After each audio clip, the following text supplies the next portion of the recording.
After the gunfight at the OK Corral in October 1881 and the murder of Morgan Earp on March 18, 1882, in a Tombstone, Arizona pool hall, Wyatt and Warren Earp, along with Doc Holliday, Turkey Creek, Jack Johnson, and Sherman McMasters, escorted the Earp family out of Tombstone to Tucson, Arizona on March 20th.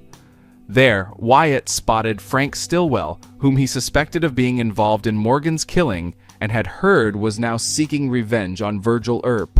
The next morning, a lifeless and bullet-riddled Frank Stillwell was discovered on the tracks next to the depot. This marked the initial fatality in what would later be known as the Earp Vendetta Ride. Wyatt later recounted to his biographers that he had spotted Frank Stillwell and Ike Clanton lying flat on a flat car with shotguns, and he had killed Stillwell while Ike had managed to escape. The Earp party swiftly returned to Tombstone, but by March 21st, a warrant had been issued for the arrest of Wyatt Earp, Warren Earp, Doc Holliday, Turkey Creek Jack Johnson, and Sherman McMasters as suspects in Stillwell's murder. Pima County Justice of the Peace Charles Meyer sent a telegram to Johnny Behan indicating that the men should be apprehended. However, the telegraph office manager, a friend of the Earps, showed the message to Wyatt before delivering it to Behan. Wyatt agreed to keep it under wraps for a while, allowing the Earp group some time to leave Tombstone. Just as they were departing, Behan approached Wyatt, expressing his desire to speak with him. Wyatt replied, "Johnny, if you're not careful, you'll see me once too often," and the group departed. Later accounts suggested that Earp's group had resisted arrest and drawn their guns on Behan. Over the following 3 weeks, Wyatt and Warren Earp, accompanied by their friends including Doc Holliday, Sherman McMasters, Turkey Creek Jack Johnson, and Texas Jack Vermillion, assembled a posse to pursue those they believed were accountable for Morgan's death, along with individuals backing the Clanton faction. Additional men believed to have supported the Earps in seeking vengeance included Dan Tipton, Charlie Smith, Fred Dodge, Johnny Green, and Lou Cooley. Also known as the Arizona War or Cochise County War, Earp had been sworn in as a U.S. Deputy Marshal and led his force under federal jurisdiction with a warrant for the arrest of William Curly Bill Brocious. Nevertheless, Earp's posse was relentlessly pursued by a posse from Cochise County, led by Sheriff Johnny Behan, deputies Finn Clanton and Johnny Ringo, along with around 20 other Clanton cowboys. Their aim was to apprehend the Earps for the killing of Frank Stillwell. Interestingly, the Behan posse intentionally excluded Pima County Sheriff Bob Paul, who actually had jurisdiction over the Tucson killing of Stillwell. Despite being larger, Behan's group never managed to catch up with the Earp faction.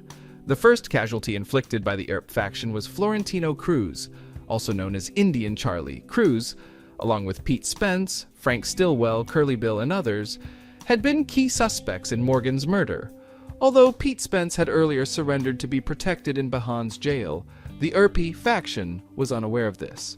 On March 22nd, the Earps rode to Pete Spence's ranch at South Pass in the Dragoon Mountains seeking Spence.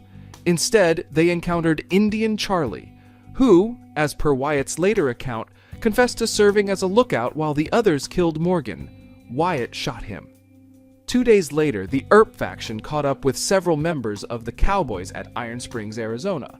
Curly Bill Brocious led this faction, which also included Pony Deal, Johnny Barnes, Frank Patterson, Milt Hicks, Bill Johnson, Ed Lyle, Johnny Lyle, and, according to some accounts, Dirty Dave Rudabaugh. A shootout inevitably erupted, but the Earps found themselves outnumbered and began to withdraw. However, before retreating, Wyatt reportedly killed both Curly Bill and Johnny Barnes. Some doubted the accuracy of this account, as it came directly from Wyatt Earp himself, who was known to embellish his actions. Meanwhile, the trial for the murder of Morgan Earp was commencing in Tombstone. However, Pete Spence was promptly released due to a lack of witnesses against him. Spence would later face imprisonment on a murder charge. Following his release, he tied the knot with Finn Clanton's widow in 1910.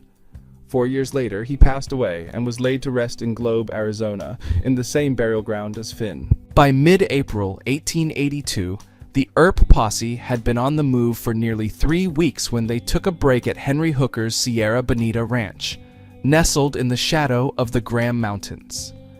Behan's posse got wind of their location, but the rest of his posse deserted him. Subsequently, the Earp faction expelled Ike Clanton, Pony Deal, Hank Swilling, and others from the territory.